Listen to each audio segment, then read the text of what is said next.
appreciate that. And because I missed the December meeting, we're actually going to start with the update from December 2025. In December 2025, the City Council approved a total of $197,071.90 of cash transfers that went to fire department uniform replacements and motor vehicle updates. So we did approve that in December. We also approved a total amount of grants that equal to $334,180. And those grants went towards systematic updates for the water department, and one of them was for the community development office, specifically towards the overnight shelter during the winter months. And then as I'm going through each month, I'll include any district-specific updates that I know you want to hear. Additionally, in December, the City Council approved 2 collective bargaining agreements that totaled $35,000, and this was for our carpenters, trades, and parking attendants employees. Now coming into the new year, in January 2026, the City Council approved appropriations of funds in the amount of $1 million, and that's for some repairs for 3 schools, which includes the Frost School. So the Frost School will be undergoing a roof replacement with with these funds that are coming from the Massachusetts School Building Authority. And the other 2 schools that will benefit from this is the South Lawrence East. I know some of you do live on the other side, and that is also for roof repairments. And the 3rd school is the Arlington School up in North, and that will be to repair their very old windows that need a little love. Let's see. We also gave approval to Greater Lawrence Technical School to purchase an airplane hangar. I don't know if many of you know, but Greater Lawrence Tech did add an aviation program to their curriculum. So now there are some classes at our municipal airport. They did have a hangar. However, this new hangar that we authorized them to purchase is much bigger for the classroom size. And also, I think there's a 2nd floor that they're privy to, and it also allows them to add a 2nd instructor. That's pretty cool for our Greater Lawrence Tech students. That's awesome. Additionally, in January, we approved a grant of $232,000, and that was a ADA compliant grant. This grant is going to be used to make improvements to our library, and that's not near the Common, to make sure that our library is ADA compliant for everyone to be able to use. What do you mean by that? ADA compliant is the disability, yeah. So What about some of the books and all that stuff that they put in the libraries for the kids? Is there specific The woke questions? Stuff? Yeah, like woke stuff? I'm sorry? The woke stuff? I am not aware of specific books that we are, but I can get you an answer to that. But as of right now, I'm not aware of any specific books that may be an issue. But if you have some names, I'll be more than happy to get them from you so I can ask the questions that you would like me to ask. What about the South Lawrence Branch Library? Is that included or? So last time we heard from the I heard about the South Lawrence branch. The library director was working with Mayor DePena to see where we can get funds to reopen it. I did see in my mail today that we did get a strategic plan from the library. So I need to read through that to see if the South Lawrence branch is included. And if not, then I need to follow up to see where we're at with that. But she does want to open it. The library director does want to reopen that location.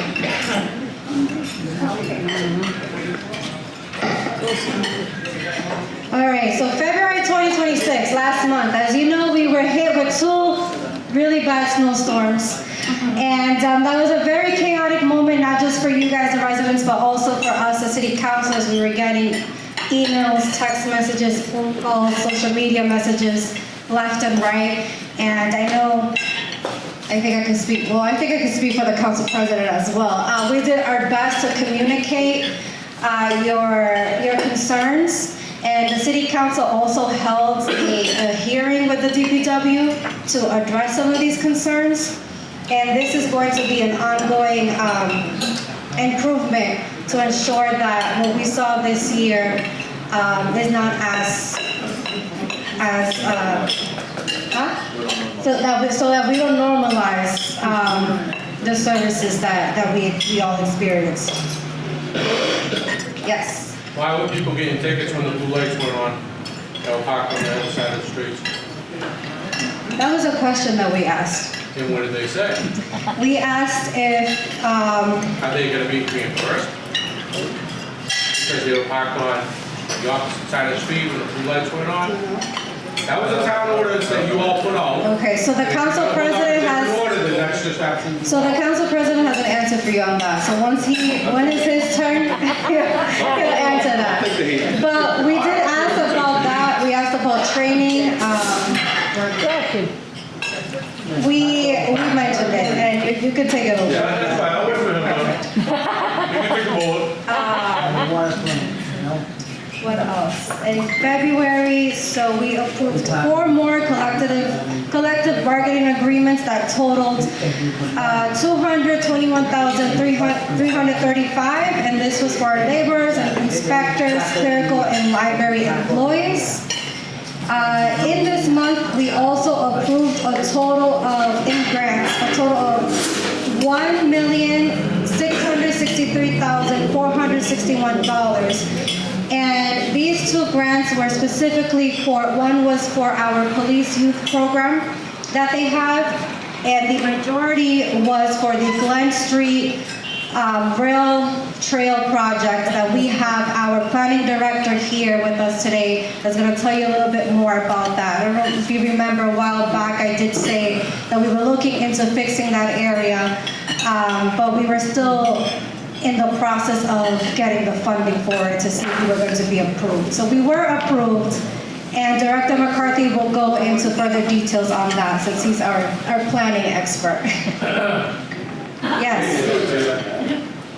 You gave that much money to do the programs, who did what? I mean, I don't understand why the cities like to divide the 2 together, why don't you just do single information sheets on which one is which? It's just easier for me to report, but I do have the answer for you here. Okay.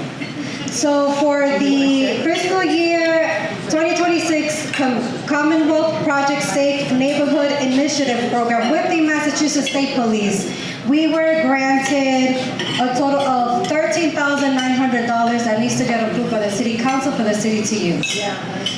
So in the rest of it was $1,649,561 from Chapter 30 Railroad Highway Crossing Grant that comes from MassDOT that will go towards fixing that Glen Street and Beacon Street intersection, including the rail trail that's there. Is that helpful? So, all right, thank you. You're welcome. Okay, that was for February. And then we are very early in March, but we did have one meeting last week, and during that meeting, as the chair of the Budget and Finance Committee, again for this term, I went over what the fiscal year 2026 budget process is going to be like. This year, we're going to do it a little bit differently, and I hope if you're able to tune in to the budget committee meetings, please do so. But leading up to the official budget hearings that will begin on May 26th, we're going to have working sessions where we're going to look through all the budgetary activities for three major departments, the police department, the fire department, and DPW, to see where they at year to date. And to then, when it comes down to the official budget hearings, to make sure that what they're asking for makes sense compared to how they're using the funds currently for FY '25. And then so far, for grants this month, yes, Could we add one more department to that? sure. The mayor's department? Totally School other- department too. Also, thank you for that feedback. The school department, that reminds me, this year, the school department is getting their own evening for the budget hearing. What we learned was last year, we spent almost 3 hours just on the school department, which makes sense because it's the majority of our budget. So this year, instead of the chair having the stress of having other departments waiting for their turn for their budget hearing, we're gonna give the LPS their own night to go over their budget thoroughly. Quick question. Yes, Is that gonna include the charter school program? we don't have to approve, oh, yes, yes, we do. So no, that's not going. No, I know that. One, we don't have the choice to deny it. What? We don't have the choice to deny the charter school budget. But No, I mean, compared, you're gonna go over that. oh yes, we do, yes, Yeah, 'cause it's a lot yes. of work, it's not working there, just the way they're teaching it there. Well, we do go over it. We don't have the choice to deny it, but compared to Lawrence Public Schools, it's not the majority of the operational budget for the city of Lawrence. So that's why Lawrence Public Schools will be getting their own night compared to the charter and Greater Lawrence Technical School. You're gonna go over all of them, that's good. I'm sorry? You're gonna go over all of them. Yeah, we were wrong. Yep. What else? So far this month in grant approvals, we approved $3,210,000, and this is for infrastructure and municipal vulnerability preparedness act, and to be more specific, for the mass work, because I know you're gonna ask me. So for the mass work infrastructure grants that came from the Executive Office of Economic Development, we were awarded $3.1 million. And then for the municipal vulnerability preparedness program grants that came from the state's Executive Office of Energy and Environmental Affairs, we were awarded $110,000 for the planning of that. Specifically, I do have one update that needed council approval. We have a neighbor that lives on Hamlet Street that was looking to purchase, actually I have it here, why am I not seeing it? It was a surplus, it was a surplus parcel, and it's just for her to add an extension to her home. And I think many of you do know her, Kelly. She's amazing and she keeps me on my toes. So the council did approve for her to buy that small piece of land from the city. That's behind her house, if you're familiar with the Hamlet Street area. And I think aside from that, the snow, feedback, and we had some traffic lights that weren't working, that I was in communication with our fire department chief to ensure those were fixed. And I think I covered it all, but if I remember something that I'm forgetting, I will grab the mic again before I leave. So before I pass it off, any additional questions? Yes. So we had talked about a year ago about the corner of Amherst and Andover Street, about putting that sign about not parking to the corner like there is over up here. And it never got put up. Okay. And this winter, it has been absolutely horrible, especially with the snow. Trying to get out onto Andover Street, you're like literally in the middle of the road, trying to get out, especially in the morning. I'm surprised somebody hasn't gotten through, trying to get out. The council president is helping me here to make a mental note, to write it down for me to follow up on what's going on with that. Thank you. like no parking to the corner, like to leave it Because because. you know how it bends around, hammer big thing? They park there, and you're trying this way, people are coming this way. And then you have the curve over here on this side. It may be something to look into, maybe changing Right. the parking. So I was actually, and another thing, we're gonna get that up, but the other challenge of that is having traffic control actually enforce the rules. So we did that, Gail and I were just talking, and Jane, we were just talking about the intersection of Brookfield Street and Andover Street, where we did put a no parking due to the car crashes that were occurring there. And Gail's telling me that they're not enforcing it. So now I have to go back to the police chief and whomever is in charge of traffic control to make sure, you know, we're getting this from you guys and we're putting it up. And then when you guys are telling us, oh, they're not enforcing it, the councils look like we're not doing our jobs. So, but I'll get you an update for that, and I will reinforce that we need to enforce our rules. Yes, Jane.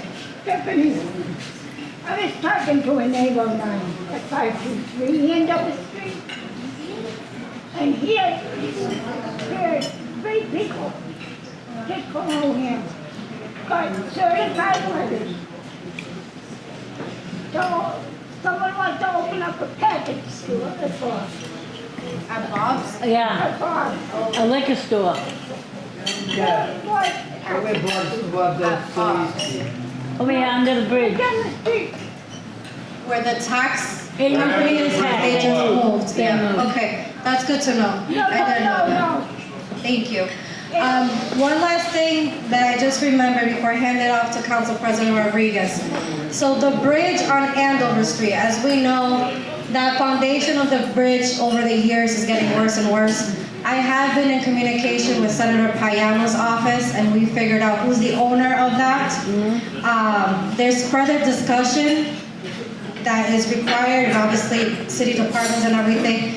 But I did bring it up to Senator Payano's attention that we know it's been getting worse, but when you walk by there, it's just, it's a complete disaster, and I just would hate for something major to happen. But it is in the works. It may not be, it may be 2, 3, 5 years from now, but we're finally having conversations on it to move forward with fixing that bridge. Council President.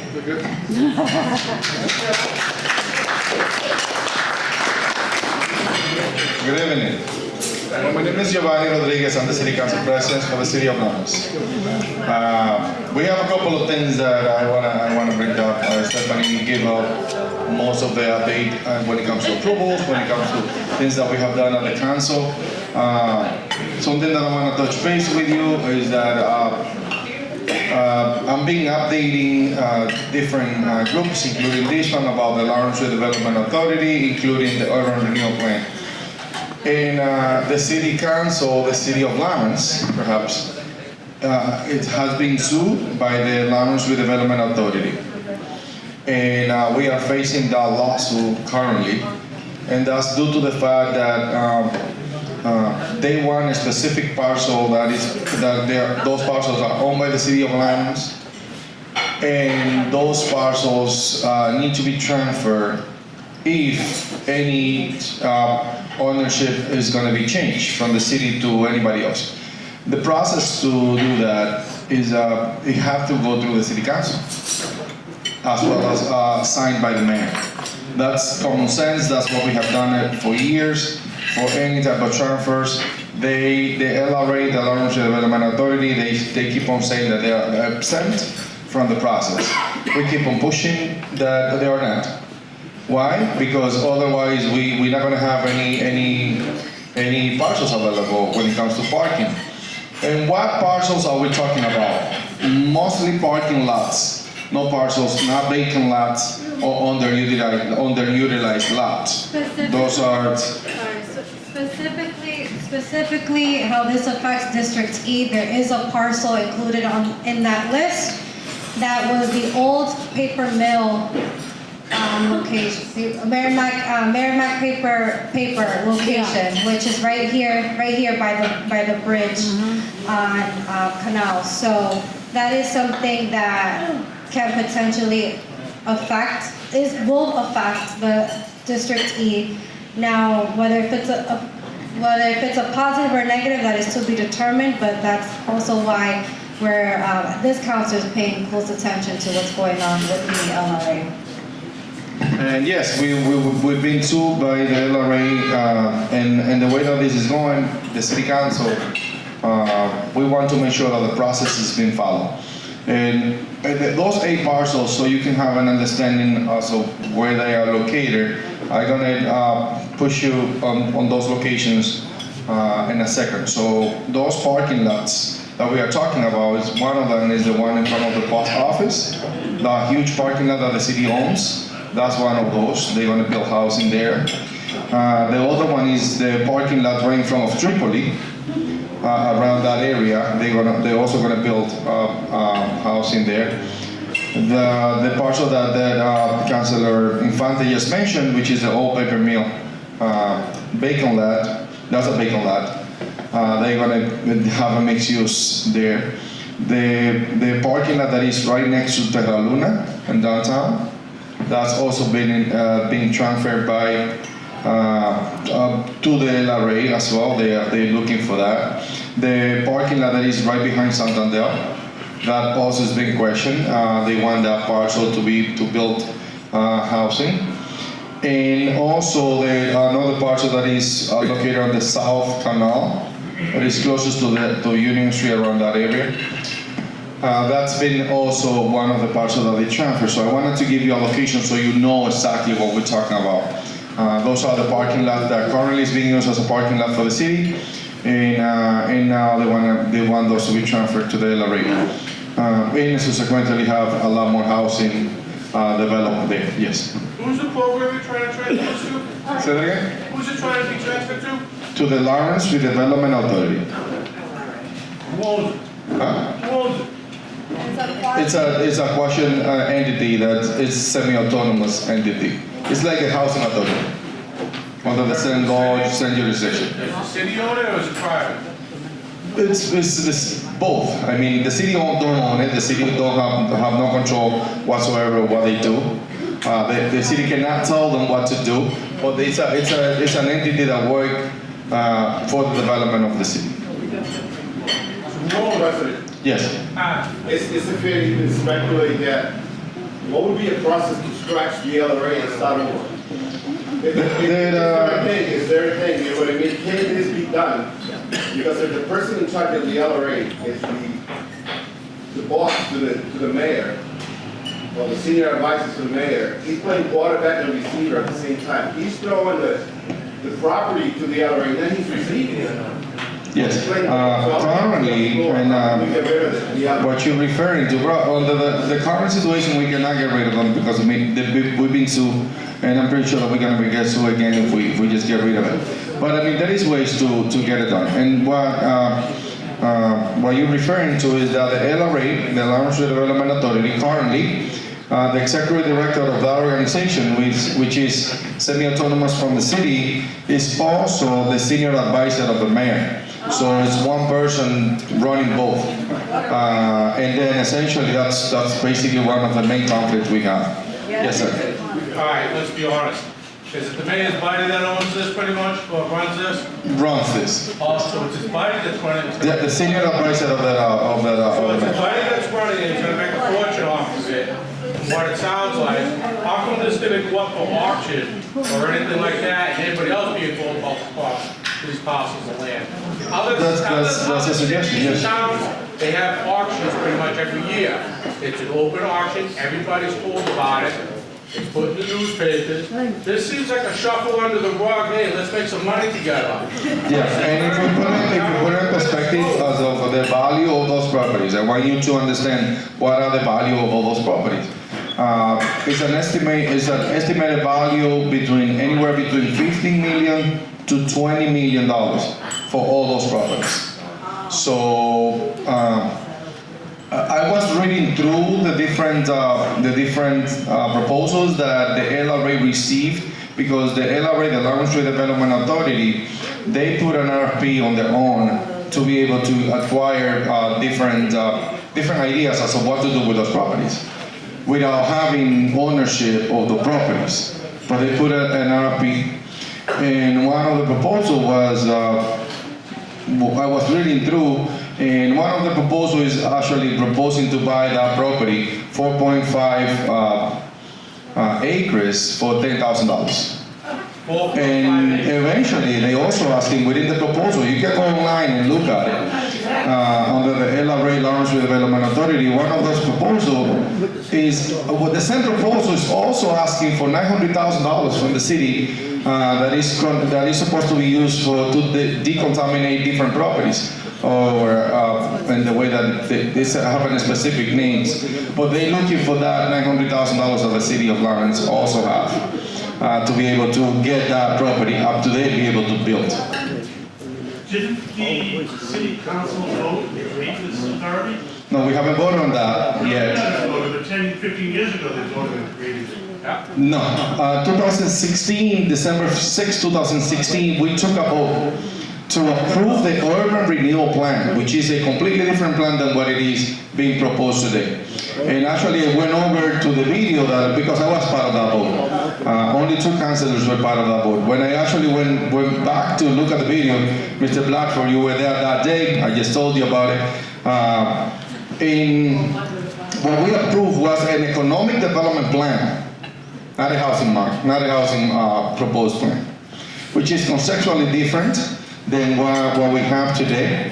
And they were looking at different parcels, different strategies to bring jobs to the city of Lawrence, not to bring more housing. And I'm not against housing, but if we approve a plan that is related to economic development, we have to have a plan in place.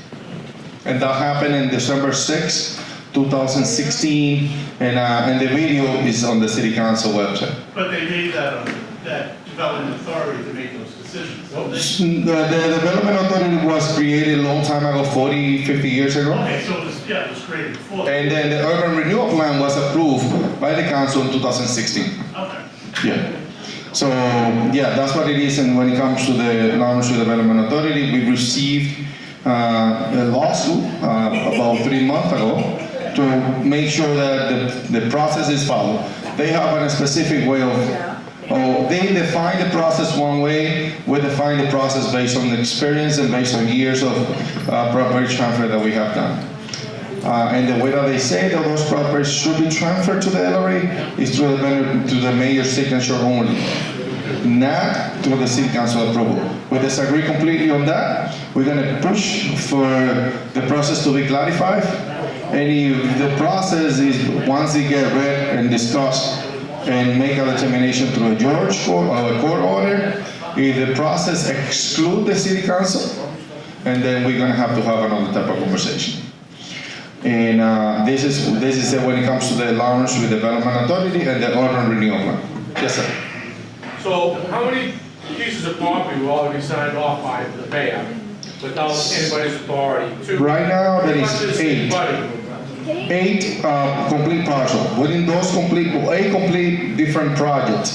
Within those complete projects, there is like close to 16, maybe 18 or maybe more parcels because they are together. And then like 3 or 4 of those make one project.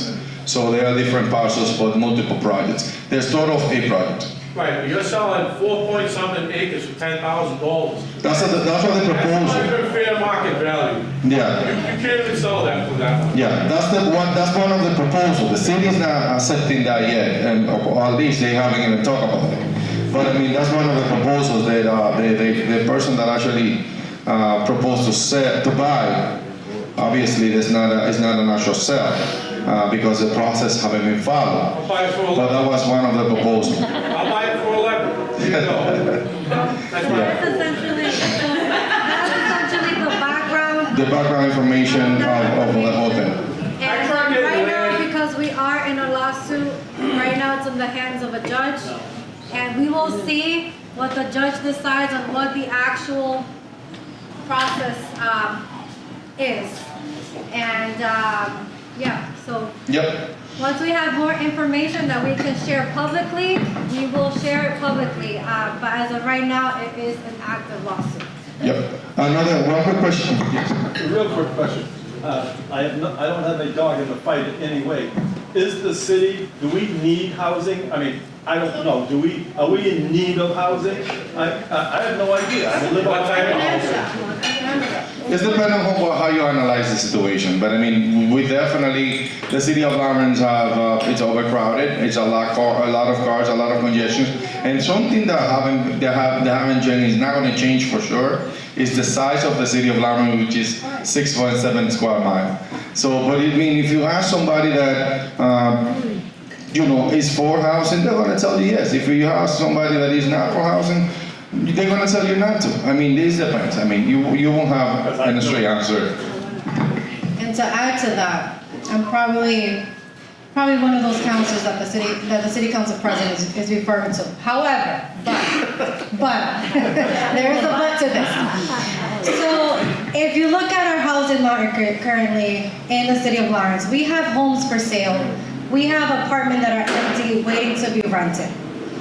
We have, and I know some of you know because I get these messages from you regarding unapproved housing situations and homes, right? To put it in a nice way.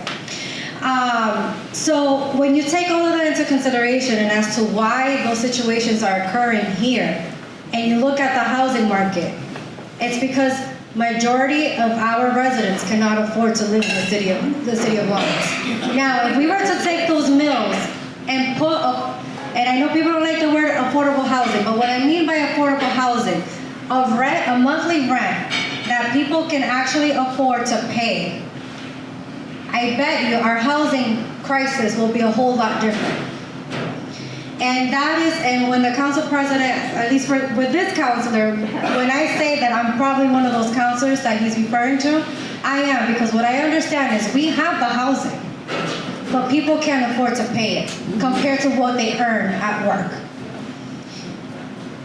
So that's what I have. Like I said, you won't have an straight answer when it comes to the housing. Just a half a second look. Sure. All the old mill buildings, are there actually tons and tons of space that is not being utilized?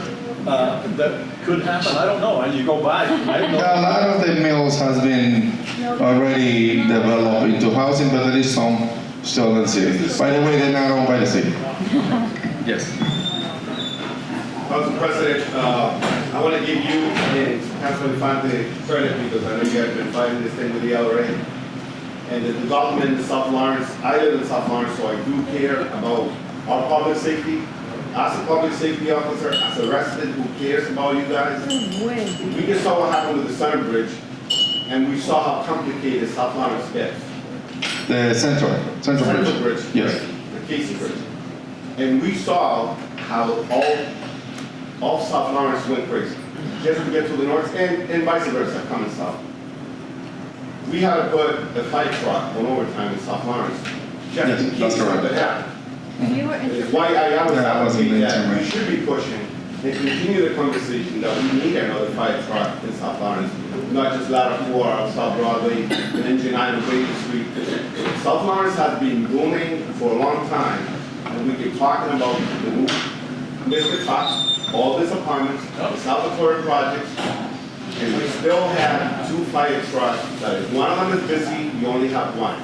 And we just saw, I'm not saying that the bridge is open and everything is flowing, but I'm not saying that it's never going to happen again. It could be any other bridge and things are complicated. So I'll give you credit for that, but I think we got to keep pushing.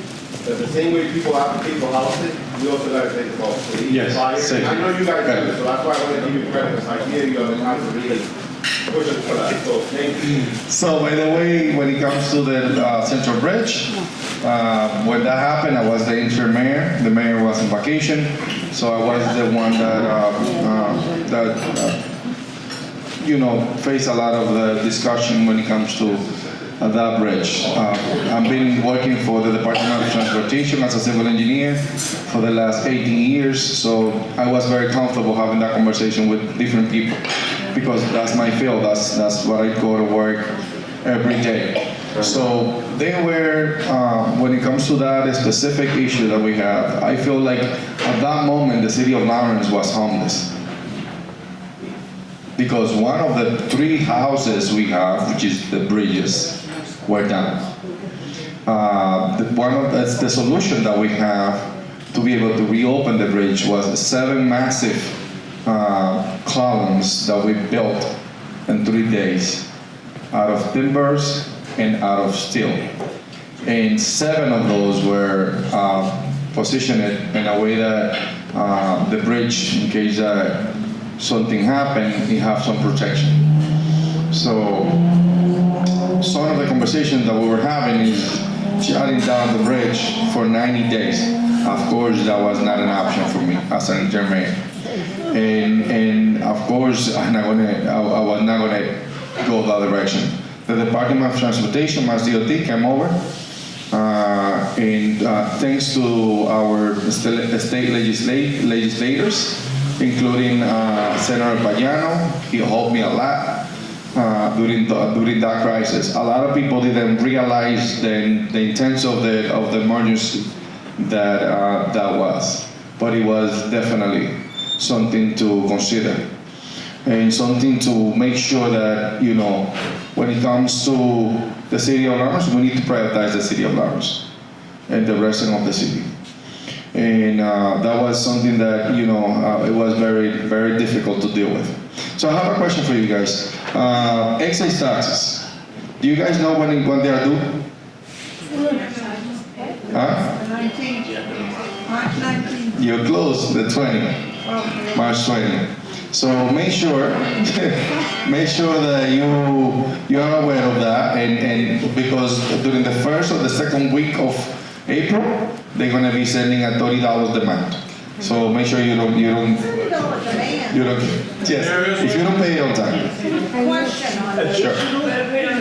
If you don't pay it before March 20. I have a question on this. Sure. It says 2026 on the bill. Is that for the year 2026? Yes. The calendar year 2026. Excise tax. Oh, I paid it already. Okay. I didn't know Like, it was a different. okay, I thought you were talking about, Property tax? yeah. If you pay your excise taxes before March 20, that's going to cover the entire year of 2026, from January to December. What if you're moving? What if you're moving out of state? And then they give you a credit. Well, how do I do that? Because I got the bill, all right, and I'm being told that it was for last year and I owe the whole thing, all right, which I didn't think I did because it says 2026 on it. Yeah, I think that to have a specific answer for the specific issue, the best way to do it is go to City Hall and ask them directly, because what they're going to do, they're going to look into the computer and then they're going to give you an Who answer. do I ask, which office do I go to? The tax collector, First floor, so when you come in, when you come in to the left. Yeah, I know where if it is. it's the, okay. I know where it And is. we had that same situation at our house, we had to go in person to fix it. Yeah, because it's a specific situation. I have the paper saying I turned in my plates. Yeah. But- It is better off to go, because what could happen is that they give you a demand for years that you're not even aware of. Or an extra money that you need to pay. Yes. Is there anything going on with the ambulances, or general? I do not have an answer for that, but definitely we can provide you with an answer on that. Do you have anything on that, on the ambulance? Well, I don't have official information, but what I hear is that they may be looking into eliminating their EMT services. Because that essentially, it has to do with their bottom line number and being able to continue that operation financially. Now, I'm not 100% sure the full details or how accurate this is, but once I have a conversation with the appropriate person, I can have confirmed details that I can report at the next neighborhood association meeting. So what happens if they close, like, they stop doing it? What was that? What's gonna happen if they stop doing it? That's my concern. And that is a concern right now because we have outside mutual aid that comes in that prolongs the situation, as our firefighter knows. And, yeah, I'm with you. Bring me more money You to the may, city. That's you very may simple. need, you may have more info than I do. So that is the concern. I have been hearing, listening to people calling and asking about it. First of all, what people need to understand, the fire department does not man the ambulance. A lot of times we get asked, what took you so long? Why you guys not delaying the ambulance? I said, we respond to the ambulance, we don't man the ambulance. The ambulance is under contract to Lawrence General, and that happened during the Rivera administration. My question is, if they're gonna give it out, we should have a say on it. We should have a negotiation with the mayor, the fire chief, city, who gets the next contract. Like when it went from Patriot to Lawrence General, not Lawrence General giving it to whoever they want. I want the best services for you guys, so I'm not excited about Cataldo and Atlantic, who are the subcontractors. Antiquated equipment that when they put you on, they gotta bounce you a couple of times. Instead of the electronic devices, the new ones up to date. So I just would like the city to be able to negotiate with whatever company is gonna be able to man those ambulances fully. And believe me, I know it's not easy. The ambulance is very busy in the city of Lawrence, and they're having a hard time filling the shifts. But that shouldn't be your problem. Whoever takes over the contract has to make sure that they're gonna be able to have those ambulances ready to respond.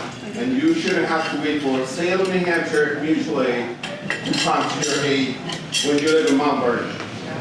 So I would love to see the city have a say on who gets the next contract, not the Thank you. General to Cataldo. Another thing that I would like to bring up to you,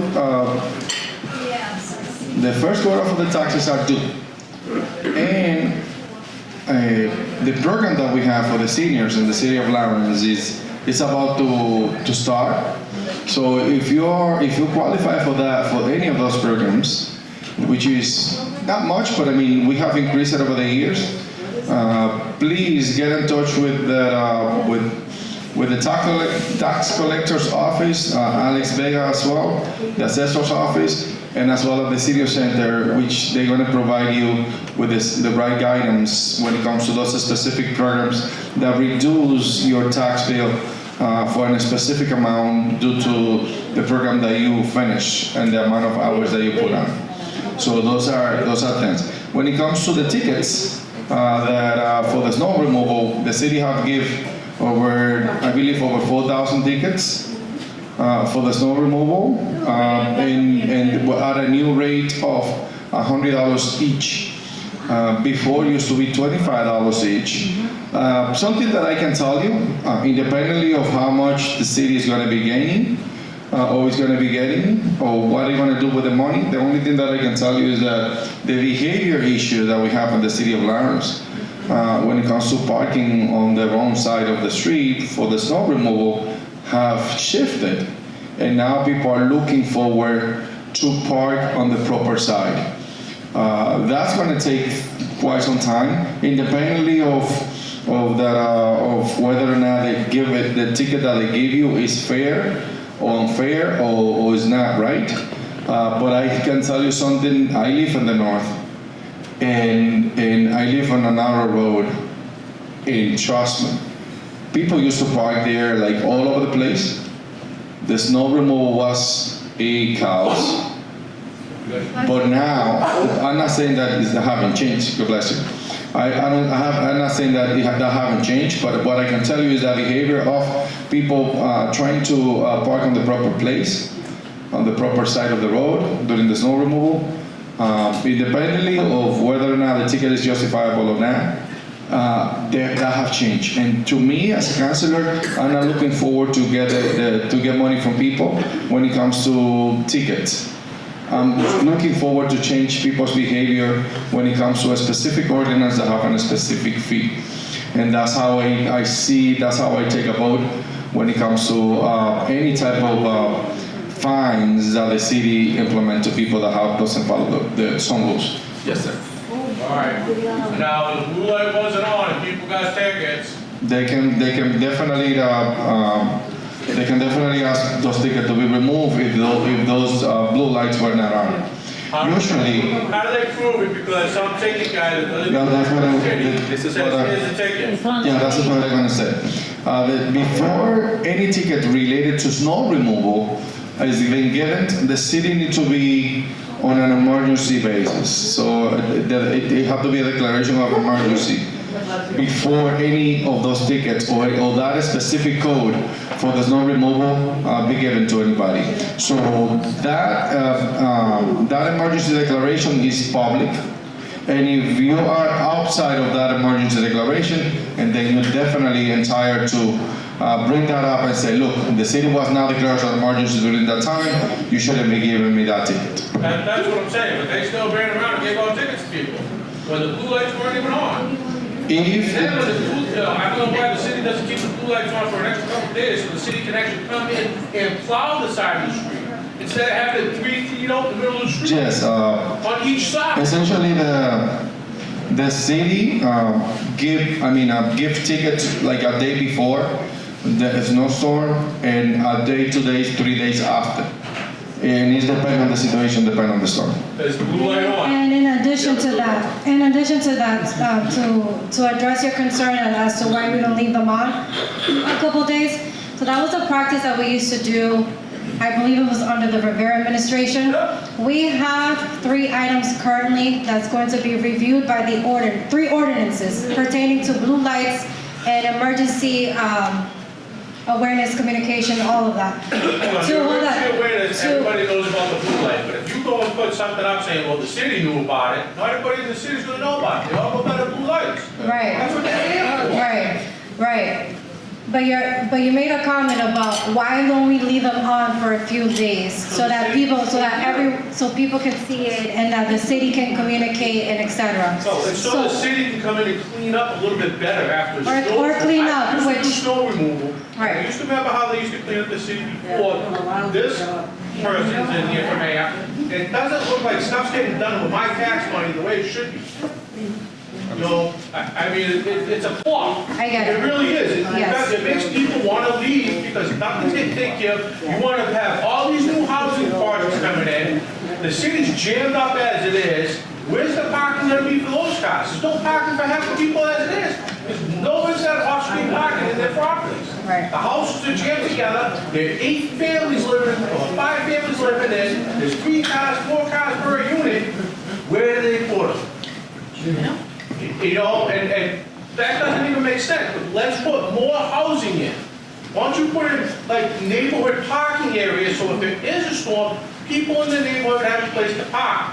That would be something feasible, like neighborhood parking. You have a sticker on your car that says, this is part of your neighborhood, you have the right to use that parking area. I mean, this is ridiculous. You're talking about the apartment things, you're talking about basement housing. I already know what you're talking about, you're trying to make it in a polite way. People living in people's basements, which is unsafe, because there's no 2 exits, which is a fire stipulation right there. I mean, seriously, the money's going somewhere wrong. And everybody's tired of it. I'm gonna tell you that because I'm tired of it. And then all of a sudden, my taxes are going up and up and up and up and up. And it's the same garbage all over. We promise you, but we're gonna do this, and the mayor's body's gonna get this. I mean, this is ridiculous. When's it end? It doesn't. Why? Because it doesn't do what it's supposed to, and everybody's got their hand out, put it in their pocket. Yes, we hear you. We don't promise anything here. You can't promise me anything because you can't fix it. Yeah. We already know that. The reason why we don't, wait a minute. The reason why we don't promise anything is because the city council is not in charge of the day-to-day operation of the city. Yeah, no, and it's not getting run right. But let's hire more people to work it that sit around and twiddle their thumbs half the time. You go down to the water department, 5 people standing around the office not even doing anything. That's part of the day-to-day operation of the city. Go to the school department. That guy that runs the charter schools hired all his over $100,000 each to come in and sit around and twiddle their thumbs, and I'm even qualified to do the jobs he made up. Are you kidding me? Our teachers don't get paid crap because they can't afford to live in the city either. Because they don't get paid enough. Like I said, my daughter was a teacher in the city, they can't even make their own school plans, they're told to sit there and jam those kids on those computers and make sure they stay on. That's why they don't Thank you, have sir. anything anymore. Thank you, They sir. can't write in cursive. Let me allow the other residents, give me one, let me allow the other residents to ask a question. One more thing. We're gonna respond to you and then we're gonna keep on going. One more thing, just one more thing. We're not gonna continue, but what I am gonna say, and I know District E showed up, but if this is a concern, the administrative and operational day-to-day, we wanna make sure that in 4 years, people are actively involved, whether if it's campaign, voting, etc., so that what we're seeing today doesn't happen again for the next 10, 20 plus years. Yes. Could they do maybe a push notification on that parking ban? According to the law and the way that we wrote it, Outside of Lawrence. Yes. When they decided to blow it up and all the fires. But as I approached Lawrence, I got the push notification. So if you did something like that with the parking for snow emergencies, Gotcha. then I think that So- people would be more apt to pay attention. yes, the city of Lawrence, I don't know if you are part of the red alert, called red alert? No?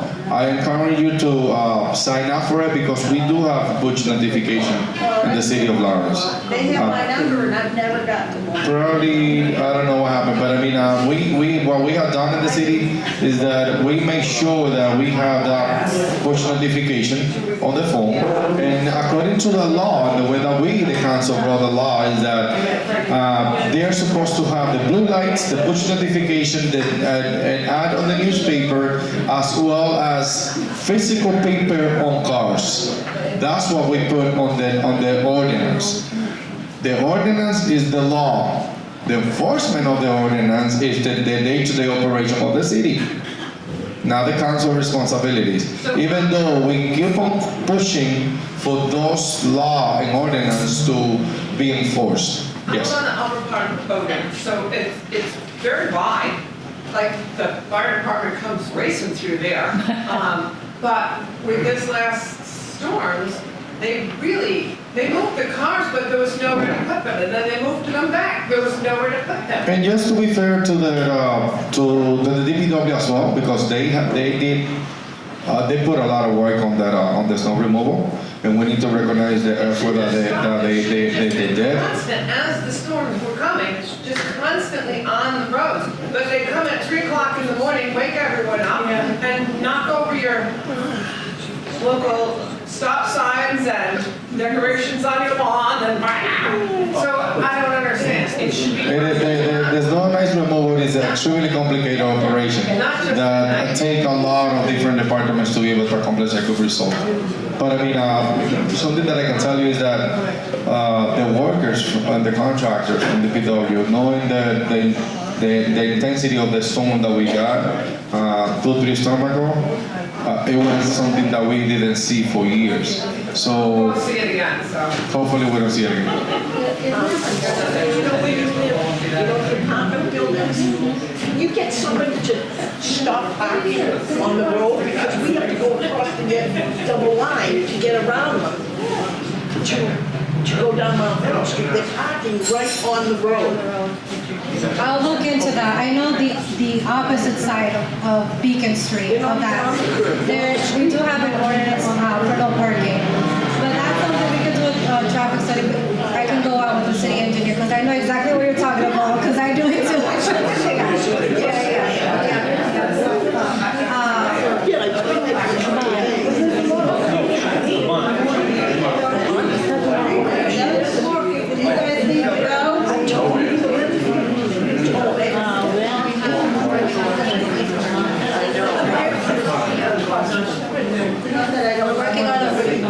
I was told school buses, commercial, we're working on an ordinance on that and update our ordinance.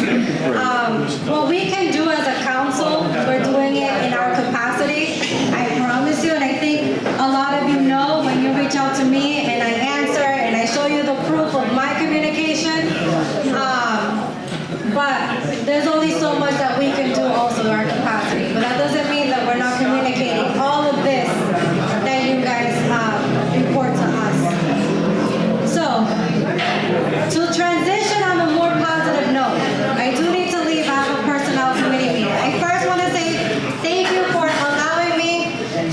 my report early while you were eating. I know you were eating, but thank you for that.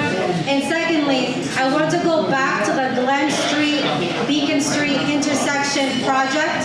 That will be a major project for our area.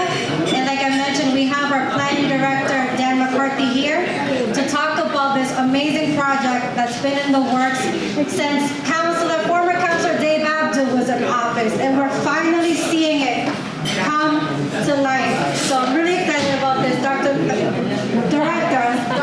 Director McCarthy, please join us.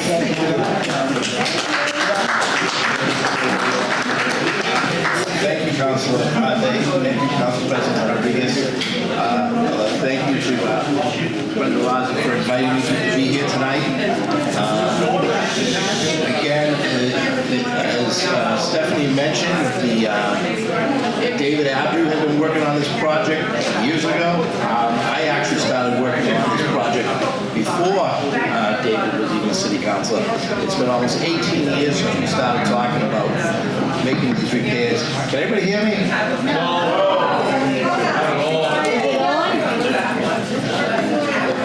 Can you hear me? Test. Hello?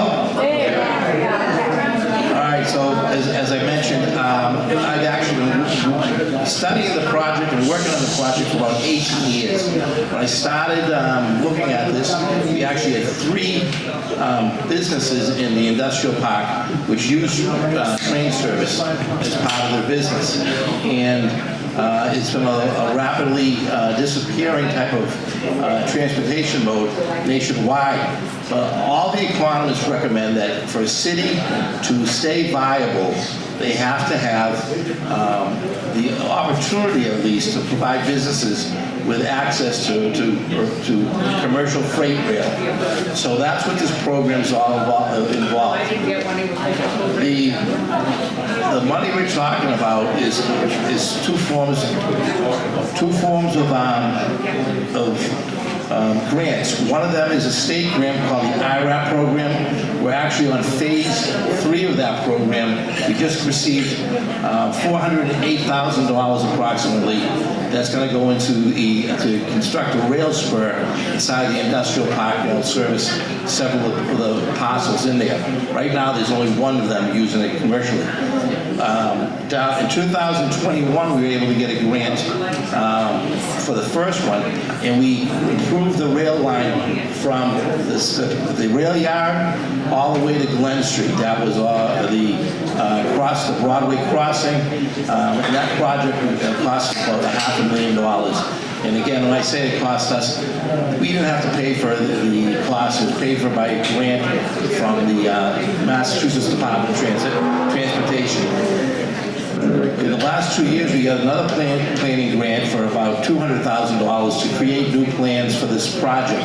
One of those, included, is going to be a $1.6 million improvement to put the new rail line from Beacon Street all the way down Glen Street.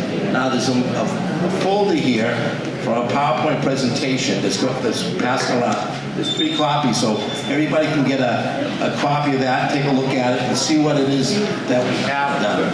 But again, I want to just go through the project and the way it's progressed and where we're going to be over the next 2 years. So we started with a project down here at the freight yard. The freight yard is owned by CSX. It's a private freight company. It used to be Pan Am, and before them it used to be B&M Rail. I think when I started it was Pan Am, and now it's CSX owns it.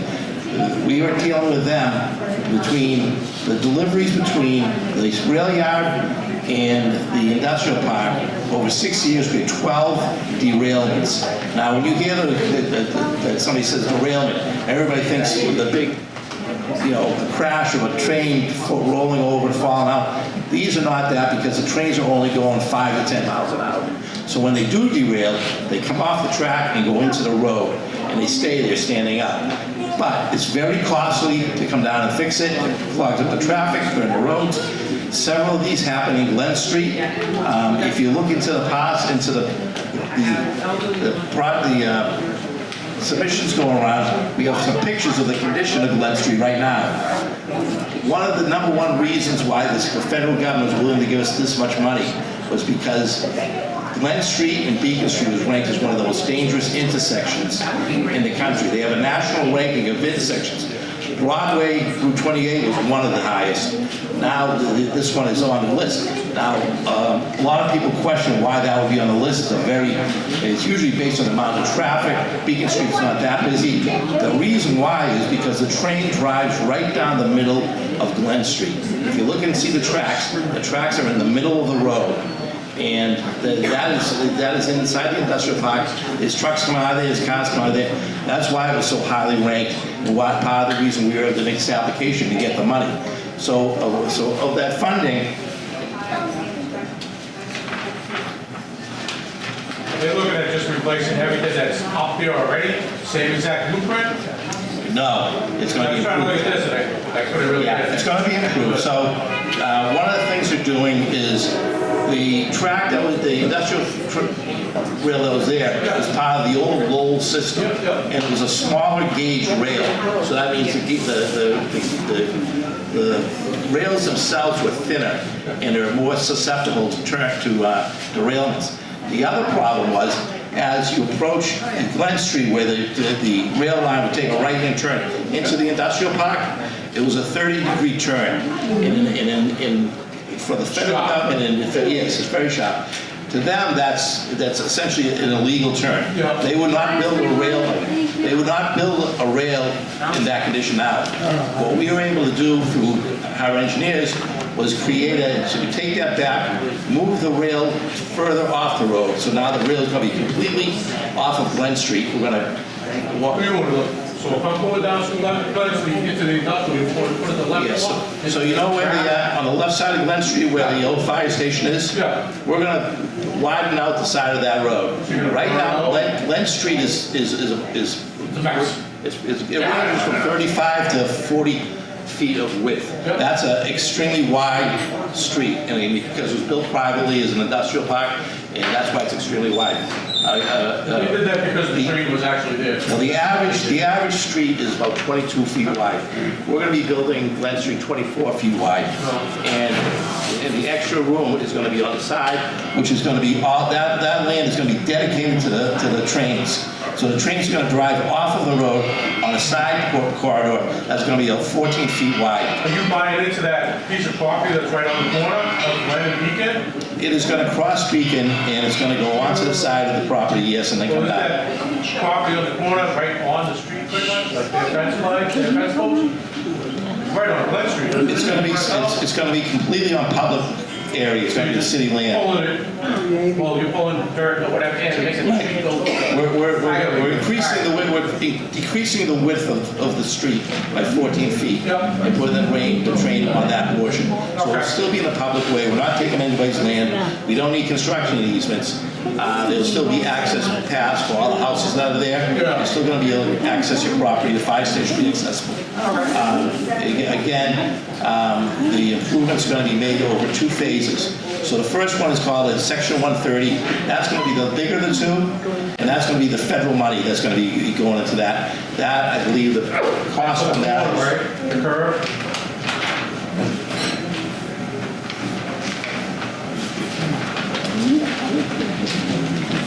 I mean, it's got to be done either way. It definitely needs it. So the cost on that is going to be approximately $1.65 million, and that's going to be 100% from the federal government. The spur, which is a portion of land that the city actually owns a part of it, is going to be $408,000. And the two projects together are over $2 million. They're going to be bid out set at the same time, within weeks of each other, and we're going to hopefully get the same contractor to do it. The project, we're hoping to have this work begun in this summer and work into the fall.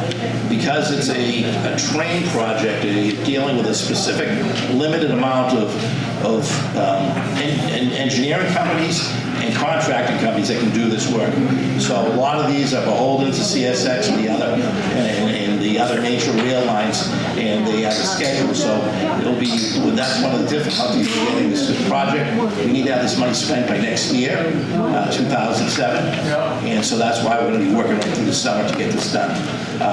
It should not, it should, going through the intersection of the Beacon Street as a first phase, and down Glen Street.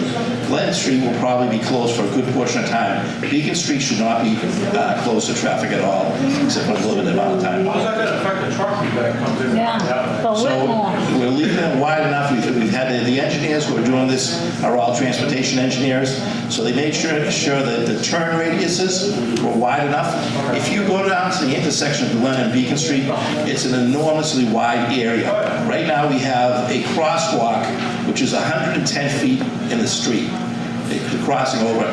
That's an extremely dangerous piece of area to have children crossing the road. So that's going to be shortened, but there is a pitch. We've always in the past suggested, more than we haven't enforced it, but we tried to suggest that the larger trucks use Andover Street out to Route 93 rather than cut through the neighborhoods. The big tractor trailers, I think, are dangerous. I was thinking more of the smaller box trucks that come up through that area to do like the delivery. I see those regularly, and I don't think there's really any problem. I think probably the most difficult intersection is probably at Broadway and Mount Vernon. Definitely needs to get done. Glad you guys are doing it. Yes. If I'm hearing you correctly, you're just replacing what's going into Whitmore? We're going to be replacing it and redesigning it, so it's going to be, like I said, Okay, so the rail. $2 million to accommodate one business? That's correct. But again, as a reminder, this is coming from the federal government. And part of the reasoning on that is it's a safety issue for the community. That's the reason 1.65 million is going into the dangerous intersections fund. So the most of the lion's share of the money is not going to the industrial park. It's going to the intersection of Beacon Street and Glen Street for public safety. Yes. They used to, The fire station, Excuse me? is that going to affect the structure of the fire station over there? It will not. It will not. that spur used to go and service the building on the left of it. Yes, so Key Polymer is one of the companies you're talking about. They've contacted us, they want to bring back rail service for their business that they're doing, Key Polymer is. The other one you talked about was Crown Cork and Seal. Crown Cork and Seal used it for years. They are no longer there. There's a industrial laundry there. We've had conversations with them about using it. We've had several other large businesses in the city that have come to us about doing that. You'll see in the back of this flyer that there's some studies that are being undertaken. One of those gears is to bring the freight service to the airport, because the city owns all of the land that is the airport, and we have industrial development land, which is physically in North Andover, but it's owned by the city of Lawrence. And we want to see if there's an option to bring a freight service there. That has nothing to do with this. That's not part of this project. There's also, we've been contacted by the Helfrich Brothers, who want to expand their businesses. Muffin Town, who wants to expand there. So there's a lot of potential development in bringing for new jobs and new businesses there. To this industrial park? Right now, this industrial park, we probably be able to service 7 properties. You can't put any more buildings on. What's that? There's no more room for buildings in that industrial park. No, it's pretty much built out. So basically, and again, we're going back to, we're spending, whether it's our money or the government's money, it's still our money.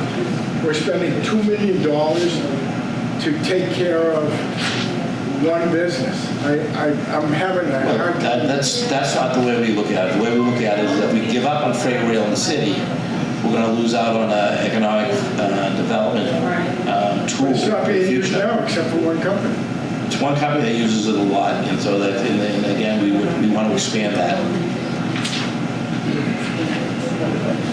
I don't know how many people remember during the COVID when the truckers decided to go on strike.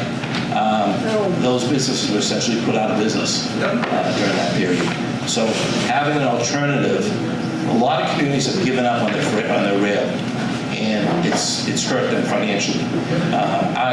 My associate in my office has done all the economic development study background on it. She can come in here and give you a few numbers. I wish she's here tonight, but I can provide that material to you that shows that there's a great economic loss when freight rail leaves the community. But we haven't had it for years. I mean, I'm really struggling to spend, is Whittemore going to contribute to this railroad? It's gonna... We are asking them this.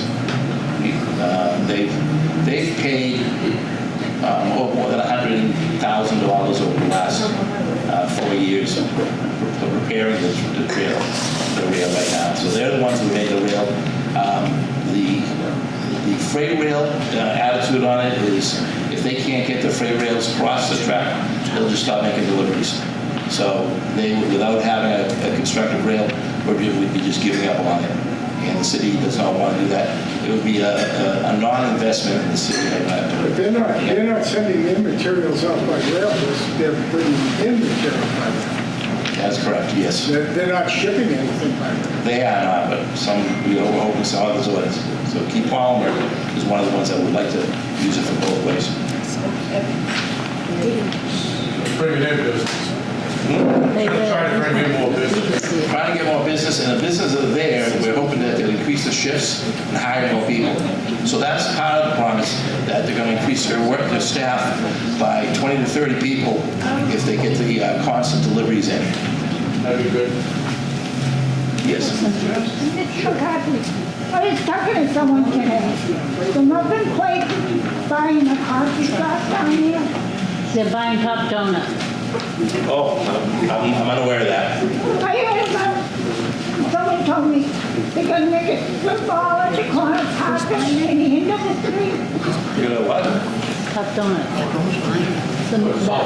Back before, as you walk up there, that great building there, the bakery. I haven't heard anything. Well, they only can design stuff. But they're buying Top Donut and making a strip joint. Somebody. Strip mall, yeah. Did you say strip joint? Strip mall, whatever you want to Oh, a call it. strip mall. Yeah. But yeah. Well, Do that over they there. want to convert it to a convenience. Strip mall is what they're saying. Yeah, strip mall. I haven't heard anything about it. Nobody's. So to do that, it would require permits. That would have to be issued by my department. Nobody's come to my department asking for that to be done. As far as I know, the Top Donut is right now it's zone residential. The bank was grandfathered. We don't need another strip mall. On the train tracks, the newer train station, I know the old ones are now the new train track, we used to have a tunnel that went under the track so people could get over to Merrimack. It was a couple of years ago, we had a crossover bridge there. Has that been discussed? Have you heard anything about that? So people can, instead of walking all the way around, you go up instead of across the track. Otherwise, people cut through the fence, low across the highway, and put up a fence shift because someone put the fence Yeah, I don't know the answer to that question. I've been hearing it for years. Nobody knows it. There's a question of who owns that, whose responsibility is, and a question of, safety versus, the quiet enjoyment of the neighborhood. I know also the bridge, the double decker bridge, where we come on and go on the rate, they have to keep on, the state has to go, when they can go in, the road, but they can't just start working on it. I don't know why they did it. Yeah, again, I don't know that answer. That's our Yeah. Isn't there like some airport, right? Yeah, one more.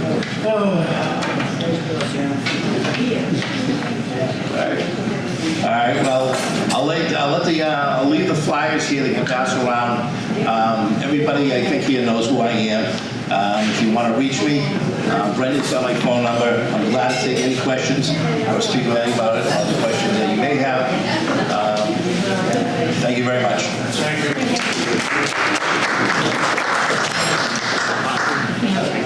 Okay, who's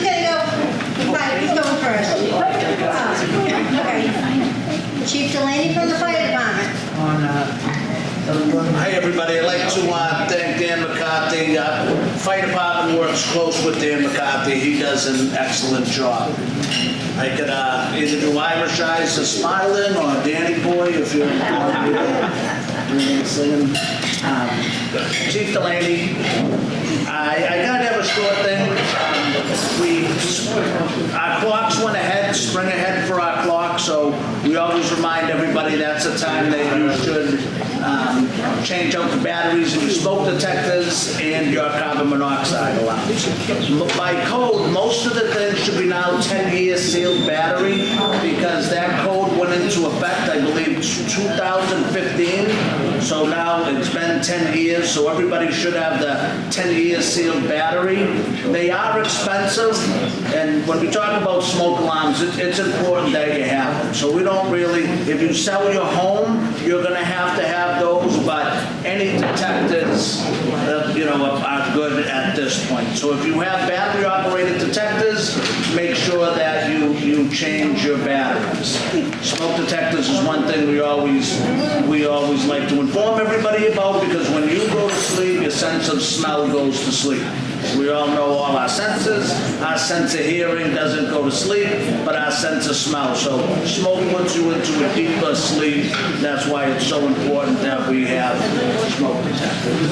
Yeah, thank you, Chief. Nice job.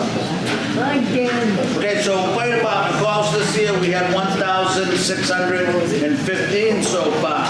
The fire department has applied for a grant through the state. We have a couple grants working, but our newest one is applied for a state grant for Safe and Senior Safe. Our Safe grant will allow us to get into all of the schools, charter schools, public schools. We aim for the second graders. We think that's a good age group. We try to give them a whole hour show. Don't hide, go outside, don't play with matches. And then if we have some extra money, we go to the fourth graders and so on. The Senior Safe, we just do some presentations for that. And as everybody knows, I'm a big proponent for education for our members. Right now we have 2 members at the MFA training, public education, and instructor 1. Some of the training that the fire department has done, everybody in the fire department, as you know, we're CPR AED certified. Every 2 years, we just recertified everybody. It's funny that Dan talked about the trains because we actually had a member of from the railroad meet with all our members. It was about a 3-4 hour class. Our members a lot of times find themselves around the railroad tracks for whatever types of incidents. It could be a train incident, it could be something on fire, it could be somebody needed some help. So they did an excellent class and trained all our members of us how to be safe around the railroad tracks. I grew up on Greenfield Street. I was, the trains are they're very, very silent. You think you'd hear them coming, and you really don't. They're on you before you know about it, so we try to, that's one of the things when we try to tell the youth in the city, stay away from the trains, and because they come on you very, very quick. So also all of our members that we had a class from the fire academy came in, other people around the state, and we did a ice rescue. And it was probably about 30 people around the state, but then all our members also on their own went out and we cut a hole with the chainsaw, we cut a hole in the Merrimack River, we drove somebody in there and we rescue them out. We have our suits, we put them on ropes, we're very careful about it. It gets tricky when you're doing swift water, we're doing that, so our people are very well trained at it and they're very good at it. It's melted, but last week I think we still had 12 inches of ice on parts of the Merrimack, so it's coming in, but it's still thick. It gets us a little more, cautious, because then that's when the youth think that they could go out a little bit and then, you go right down. So our members are constantly staying ready. Right now we have 6 recruits at the academy. They're going to be graduating March 20th. We have 2 more recruits in there. They're going to graduate in April, and we have 2 more training at Fire Alarm. Right now, I think in my first year, I'm projected to hire 15 to 20, which is a lot. So we're kind of saying we have a young department. like firefighter Gonzalez? Sure, I don't read. That's okay. How's it going? Good, good, good. Oh, yeah. Let me get this. No, don't worry. Sure, no problem. So we have a good mix of our seasoned veterans, such as firefighter Gonzalez does a good job of mentoring some of our younger members. We have some new computers ready to be installed at Fire Alarm, and we have 75 new portable radios coming into the department. Talk about some of the fires. We've had a couple fires recently. Men and women in the Lawrence Fire Department did an excellent job having those fires, just stay at one alarm and get to it quick. If we talk about the bridge fire, that was something. We thanked Lawrence Police. They were out there assisting the state with some snow removal. So it was witnessed by a police officer, and they made a call. What's good about Lawrence is we're very close. We were there to 3 to 5 minutes. They were met with a wall of flames. We set up 2 simultaneous operations, one from the east, one from the west. We had to lay some long lines, get some water from Merrimack Street, but the members did an excellent job knocking that fire down. There isn't any more. There were, yes, yeah, we believe that. We don't believe it was anything malice, accidental, but yeah, they were able to get out. No injuries on the fire department. It was long and tedious. A lot of the stuff was smoldering, but again, the members did an excellent job of knocking down that fire. I can't give enough credit to the members of the fire department. They train, they work hard every day, they're constantly going. They're expected to document 3 hours of training every day besides everything else that they do. I'll answer any questions if anybody shall have some. What was the cause of the fire? Did you say what that was? It was accidental. It wasn't nothing of malice. Yeah, we think they had something of heating underneath there trying to stay warm. Yes, sir. If you want to get free smoke detectors, call the Red Cross. Red Cross. We just did something with the Red Cross not too long ago, where anybody who signed up, they went and they outfitted your house for free. And I believe they were the 10-year sealed detectors. That's now the code, and they do get very expensive. Besides that, you need to have carbon monoxide. Carbon monoxide is silent. It's colorless. It's odorless. It's tasteless. Now the new code is that if you have a combination smoke detector and carbon monoxide, it has to be voice activated. The problem was people were having detectors go off and they'd look around, not see any smoke, not see any fire. They'd think it was malfunctioning. So they're disconnected. And the problem was it was doing its job, it was picking up carbon monoxide. And again, it's colorless, it's odorless, it's tasteless, and what it does is puts you into a deep sleep. So now if you have a new one, it has to say carbon monoxide, or fire. So, Do you have a new telephone number?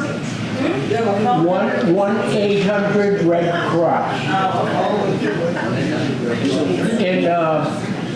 And I've met you over plenty of nights out at fires in years past, and we appreciate your help. we don't do combos anymore. Okay. Yeah. Right? Separate carbon. Yes. Okay. Yeah. Carbon monoxide, you're supposed to have one on every habitable floor. So if somebody upstairs, if you have bedrooms upstairs, you have one. If somebody had a pool table in their basement and you spent some time down there playing pool, or something like that, you should have one down there. Do you have any, Go ahead. the CEO detector, you can plug them in. There's also yes, you have plugins, yeah. And they're only for CO. They're only for CO. The plug-in ones that you plug in are only for carbon monoxide, yes. Yes. Did you have a Oh, question? yeah, the ambulances. Yeah. Do you have any information about Lawrence General? Not at this time. I don't have any information on Lawrence General. I think they're still working some things out. We're looking into a couple of things, but as soon as we have any information, we will share it. Right now, The they. community, right? We're gonna get information from the community. Not like- We should, right now, Doesn't give us. right now, if we had an ambulance, we need an ambulance call, it should be Lawrence General. If they couldn't cover it, it would be one of their backups, one of the other people. If they're all backed up, then we go to the fire card mutual run system, which would be an Andover ambulance, not the Andover ambulance, or Methuen ambulance. That doesn't happen too often, but we are a busy city of Lawrence, 90,000 people, 6.5 square miles, so the ambulance is busy, the police are busy, the fire department is busy trying to keep the community safe. On those, do you know why carbon monoxide is always closer So it's funny, carbon monoxide is like ambient, it goes with the drift, so it's not heavier than air, it's not lighter than air, it could go anywhere in the room, it kind of goes with the flow. It's not really heavy or light, it could be low, it's gonna pick it up. So like we have some guidelines, 35 parts, time weighted, so like 35 parts per million, we have certain things we'd have to evacuate. If anybody's complaining of illness, we call an ambulance. But in the industrial park, you might be able to work for a half hour, an hour, up to 25. So it's kind of time weighted. If it was 250, you're not gonna go right down, but if you spend 6 hours in that number, so that's what I mean when I say it's time weighted with the carbon monoxide. And then we're glad that the snow, as everybody is, that the snow is melting, because with the drifts and this much snow, it could block your vents and stuff like that, so we're glad that's done. Oh, I'm walking to see it. How's it going? Thank you for your service. You guys let me off here, that's... Is it true that sometimes the carbon monoxide detectors don't go off until so many people are affected by it and pass out? No, usually, I believe a lot of them are set at like, we've always asked that question, 25 parts per million. Believe it or not, one of the things that can set them off are your old pans. So sometimes if you're cooking and you have an older pan and you have a carbon monoxide maybe plugged in or something, that could set it off. But at any time you call us, we have our meters, we call the gas department, we work well with the gas department, with the electric department, police department, DPW, we're all working, trying to help each other out here in the city. Yes, sir. Chief, I've been hearing this whole thing, people trying to buy carbon monoxide detectors, and they have been asking about the fact that people when they go Home Depot or Lowe's, they tell them, why are you getting the regular one? Get the low level detection, which is 5 to 10 parts per million. And so people are getting confused, but it's like you said, a lot of times when you get that 5 to 10, basically it's going to get set up by any low level of it, something that usually goes undetected. But these people are asking that. I think it's because somebody's mentioning that you should get the low level detection instead of the regular. And of course, price comes into mind. But one of the things that we have to keep in mind is that your furnace, your water heater, anything that's burning can give off carbon monoxide. It's why things should be vented properly. And things should not be blocked. And if you've been in your home for a long time, maybe you should look into the vents and maybe a sweep on your chimney or whatever to make sure that those gases that go up through that chimney out to the atmosphere and not stay in your living quarters. So that helps a lot.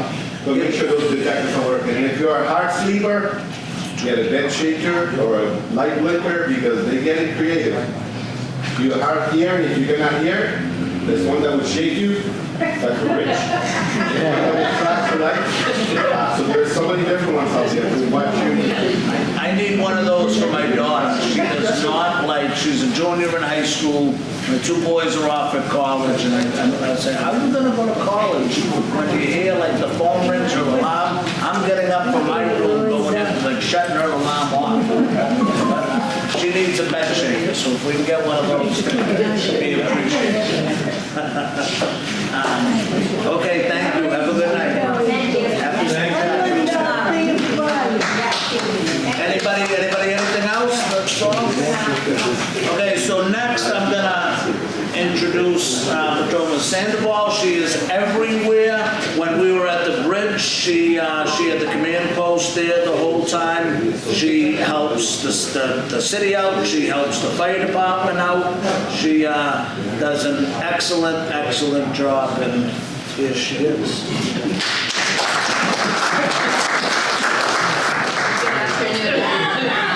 Mace Sandoval Patrolman.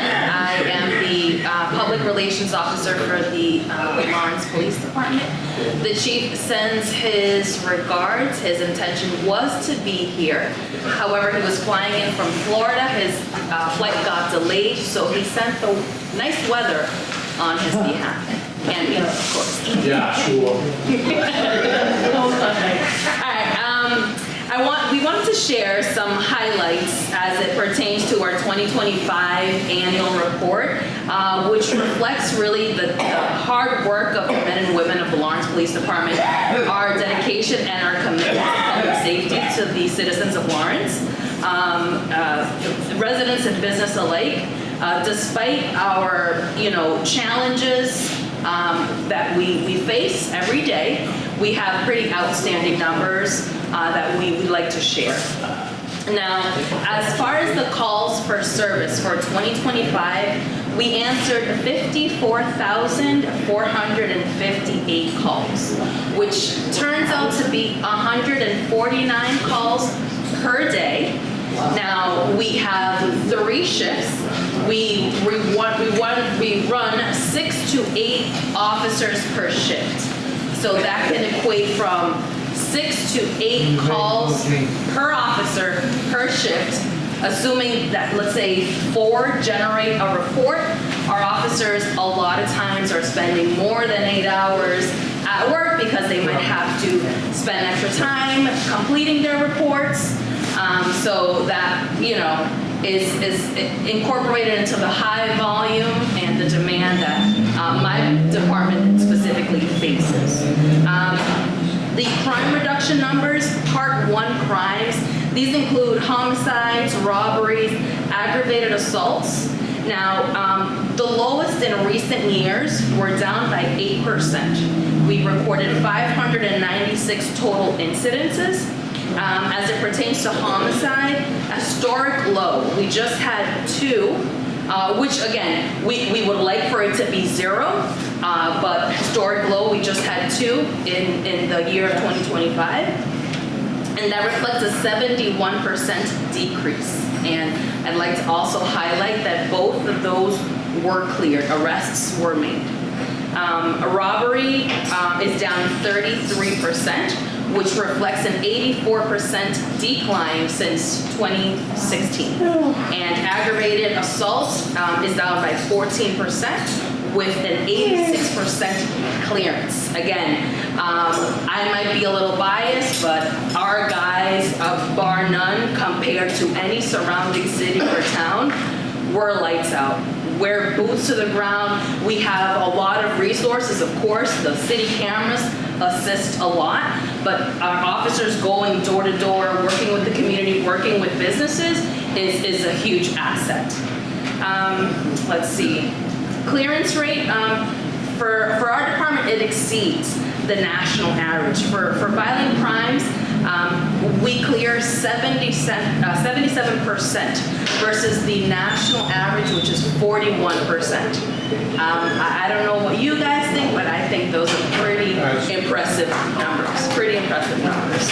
And kudos to, again, the hardworking men and women of the Lawrence Police Department that do an outstanding job every day. They report to duty. Property crime, we have a clearance rate of 35% versus the national percent of 13.9. As it pertains to gang and narcotics, we recorded 376 arrests last year. We recovered 59 firearms and a significant amount of drugs seized. 12,800 grams of fentanyl, 4,296 grams of cocaine, and 816,000 pills off the streets. Again, kudos to my SNU guys and my gang guys, hardworking individuals. Thank you. You're welcome. Now, the chief, when he took over last year, he implemented the Quality of Life Task Force. Now, this team, their job is to go out there and they deal with our vagrancy issue, our homeless population, individuals in tents, individuals squatting from businesses, residential areas, what have you. Now, since their inception, they've recorded 113 arrests. Again, they haven't even been established for a whole year, and they've already have 113 arrests. They've recovered over 1,500 needles. They've removed 47 tents, recorded 128 homeless intervention. Now, the homeless intervention is also coupled with the behavioral health unit.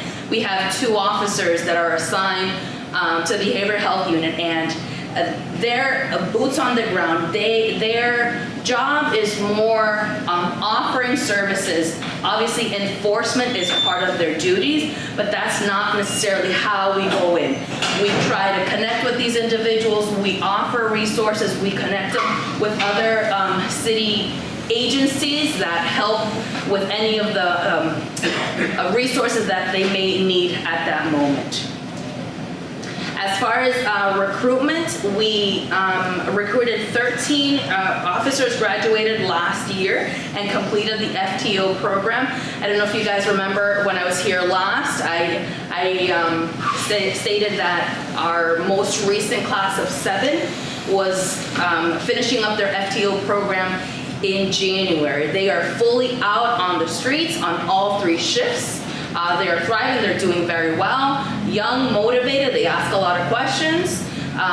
Today we had an officer start, which is a lateral transfer, so we welcome that. We have 6 new officers that are currently in the police academy in Linfield, so hopefully we will be welcoming them, I think maybe 3 months or so. An additional 3 months for an FTO program, so in the fall you'll see a couple new faces. We're hoping to graduate 6, but we'll see.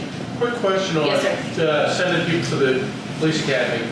What is their commitment after they have completed the academy 3 years. to be here? 3 years. It's 3 years? Yes, sir. It used to be less than that, wasn't it? We didn't have one. That's why it was going so fast. Yeah, we didn't have one for a long time, so Yeah. that was added. So it's 3 years now. Good. Thank you. Yeah, yes, sir.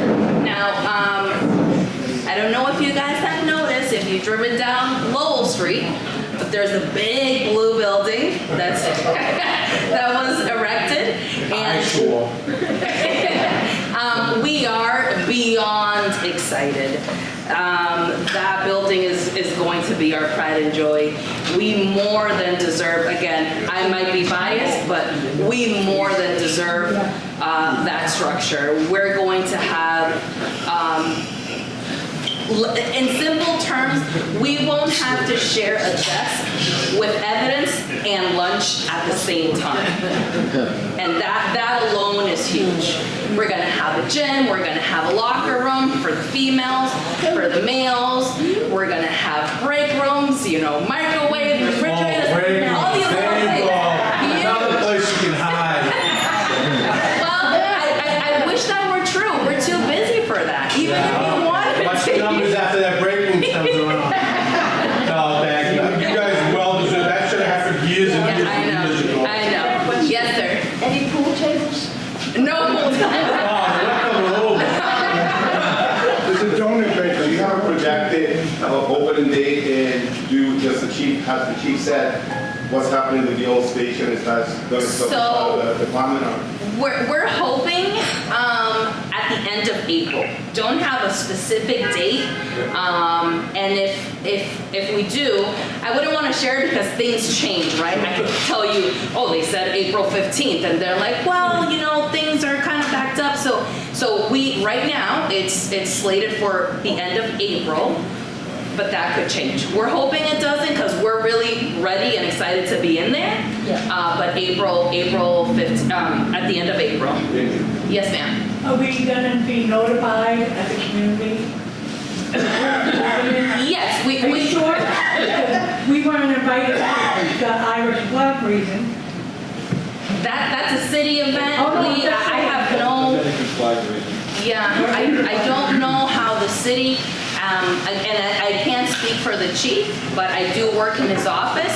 So I personally, Mace, I'm very proud of that building. So, and it's our building. I not only work for the city of Lawrence, but I live in the city of Lawrence. I also pay taxes. So I'm proud of that building as a resident. So if anybody wants to come and see or partake in that, you know, memorable day, I would hope the chief or the powers to be, you know, welcome the community. I just can't sign off on that because that's above my pay grade. Well, if you hear a birdie, can you let Brenda know? Excuse me? If you hear like a birdie when it's gonna happen? Yeah. Can you let Brenda know so that? I would hope that we would make an announcement to let the community know when our building is scheduled to open. Absolutely.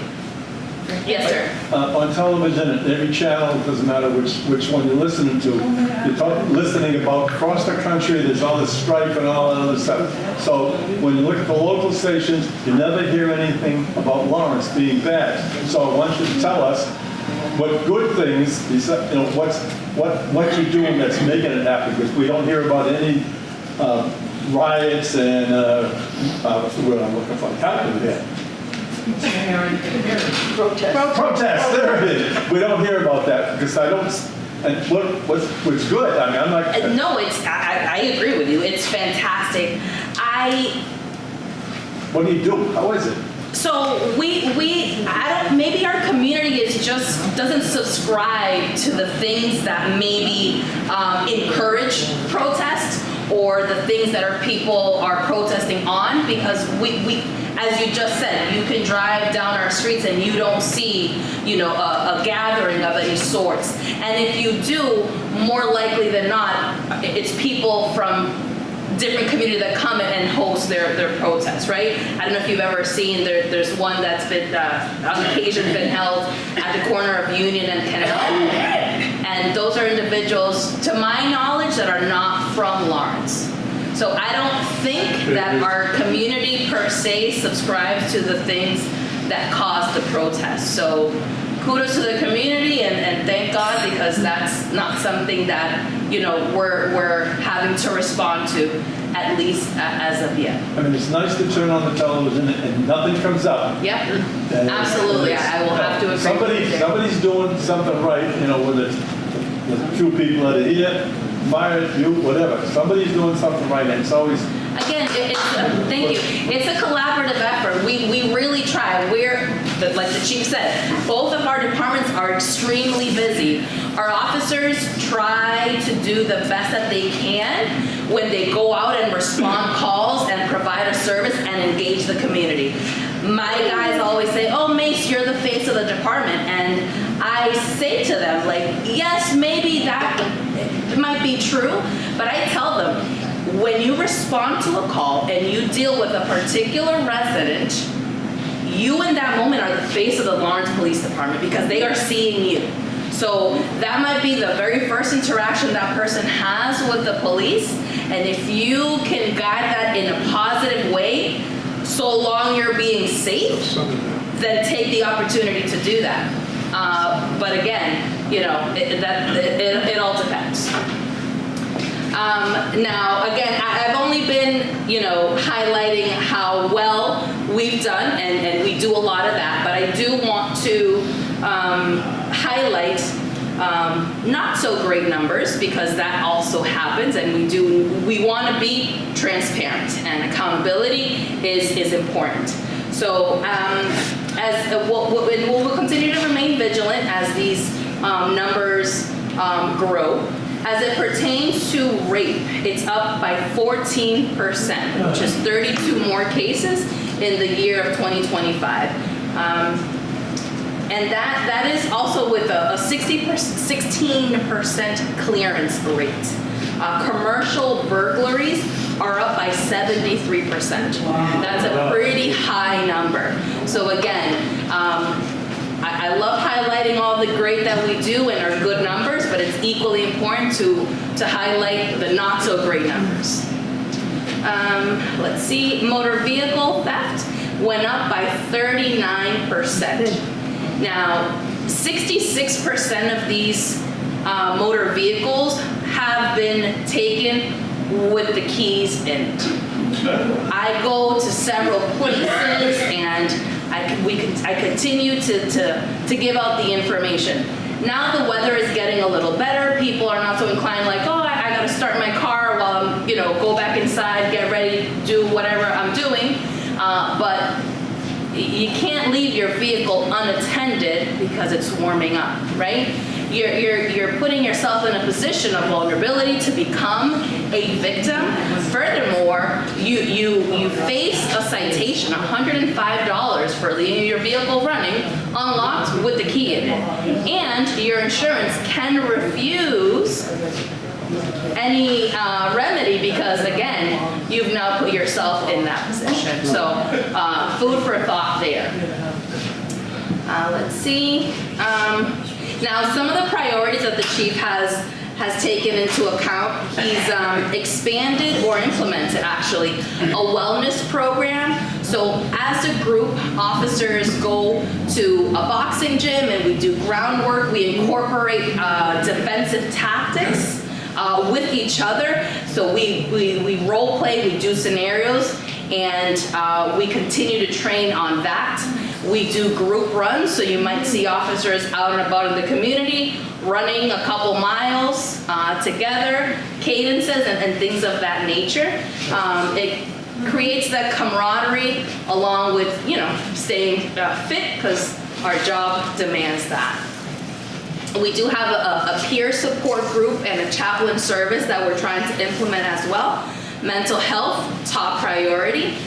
In our line of business, we see and we face a lot of traumatic situation, more than the average person. So taking care of our own is top priority. Yeah, we want to increase proactive policing, the quality of life enforcement, the illegal dirt bikes. I'm not going to scare away from that. I know it's a hot topic. I know people have questions. People have concerns. What are we doing? What are we doing? What are we doing? What can we do? We cannot pursue these. Thank you, Governor, for that one. We can't pursue these individuals, unfortunately. They might be out there driving very recklessly, putting everyone at large in danger, but we, the police, cannot contribute to that danger. So we're utilizing other strategies. I'll be right with you, sir. We're utilizing other strategies. We're intel, we're monitoring where these vehicles are being stored. If you have a neighbor, if you've noticed that there are dirt bikes, four-wheelers, mopeds, what have you, that are being stored, you see them coming in and out of the garage, a backyard, whatever the case may be, give us a call, give us the information. We have a running list of addresses that we monitor that are actively storing these illegal vehicles. So let us know. We're going to be having other agencies, such as the state police, come back in, run different operations, different times throughout the summer, spring, summertime, and we're hoping to, again, be proactive. We monitor social media groups. These individuals communicate by social media. They put it out there. We're going to have a meetup. We're going to do this. We're going to have a takeover. And we have our ways of, getting that information and getting ahead of that. Let's see. And I think that's all that I have. Again, I can't speak enough on my department. We work very hard. We're very excited about our new building. We can't wait to get in there. We thank everyone from the community to the businesses to the political sphere that has had anything to do with making that building happen. We thank you. And I'll take any questions. Yes, ma'am. What's gonna happen with Broadway and canals, the panhandlers coming up to your car? Well, we gentlemen that do that between So 9 o'clock and 10. we continue to address that issue. We respond to that corner specifically multiple times a day. We let them know what they can and cannot do. No, they come up to your window. Yeah, I travel by there every day. I live in Tower Hill, so coming down that way, I see it all the time. I myself let them know, like, listen, you cannot just jump in the middle of the road and cause an accident or just jump in front of cars trying to They do ask for money. 9 and 10 o'clock. They're jumping in front of it. The only thing that saved me, they came up to my window, my dog went at it, and went, and they won't come in my car anymore because they don't expect her. They don't know if she's there or they can't. Yeah. Before I get to your question, Manny, I just remembered you asked what's going to happen with the old station. So that's on the city to decide what they're doing. Last I heard, hopefully it will be turned into parking. Like Tigo's buddy? That specific information I don't know. I heard the mayor on the radio say that he was hoping to turn that into parking unless, a more innovative plan was presented. But again, that's not information that I handle, so I don't really know. But we are hoping that it's parking because we don't have anywhere to park. As it stands, the new facility only holds the cruisers that are on shifts. We have more cruisers that we can park on the property, so we have our concerns of, well, where do we put these extra vehicles? So we're hoping that it's going to become parking. I just don't know. You're welcome.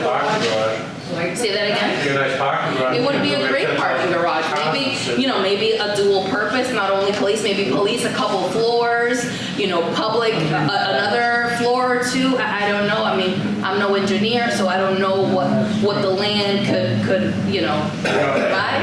Huh? We already know. Yeah. Yes, ma'am. 2 questions. You said you could be fined for leaving your key in the addition while it's running and unattended. Does that go for the people who have a car where you press the key, they would leave them out? Well, so the moment if the clicker is not in the vehicle, the moment you hit the brake, it's gonna shut down. So you wouldn't be able to. I was just wondering, because all of a sudden I wasn't gonna do that anymore. So as soon as you shut down, right, the vehicle, it doesn't register, so you wouldn't be able to take off. Second question is, could you explain, I know part of it, I'm talking to Lieutenant Cirillo, what is an illegal storage of a vehicle and what isn't, what it pertains to 2 wheelers? Is it no 2-wheeler can be allowed to be parked on property? On the property? I would have to look that up because I don't know what the specific regulation for the 2 vehicle is. I would have to, if you want to come and see me at the end and provide me your phone number or an email. Is it no moped or dirt bike being parked on the property? I can do the research and I can get back to you with the accurate information. Any more? Mace, Yes, I sir. wonder if she was referring to when you say, if you know illegal bikes, dirt bikes that are being stored in your neighborhood, say something, I wonder if she... Is that what I you... used to snap a picture on the cell phone anymore. I think that's what she Lieutenant was Cirillo, referring to. now I can't do that, but I'm sorry. Okay, I don't know, because I know you ride a motorcycle, right?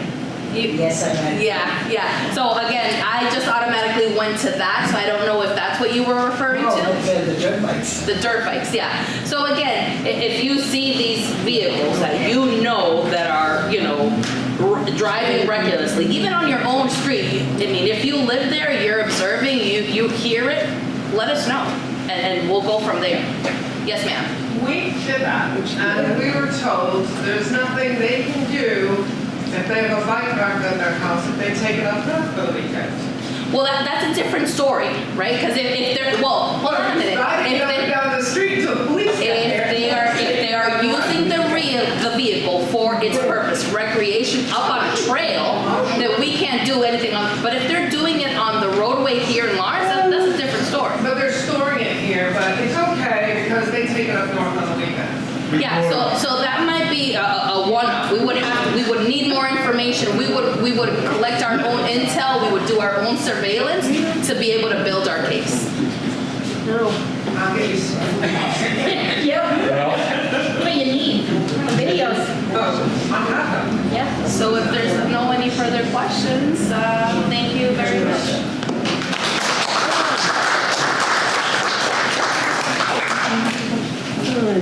Here comes my Usually say questions. Thank you so much. When's the parade? The St. Patrick's Day Parade is March 21st. It's in Methuen, but they would like participation from the city of Lawrence. So whether it be observing or you want to march, whatever. I know we've wanted one in Lawrence, but it's kind of hard to, where do we go?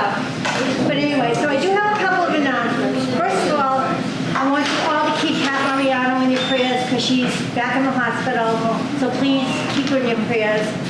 And I also want to mention that 2 members of a neighborhood association have passed away within the last couple of weeks. The first one is Phyllis Tyler from the Colonial Heights Neighborhood Association, and the next one is Tom Corrigan from the Mount Vernon Neighborhood Association.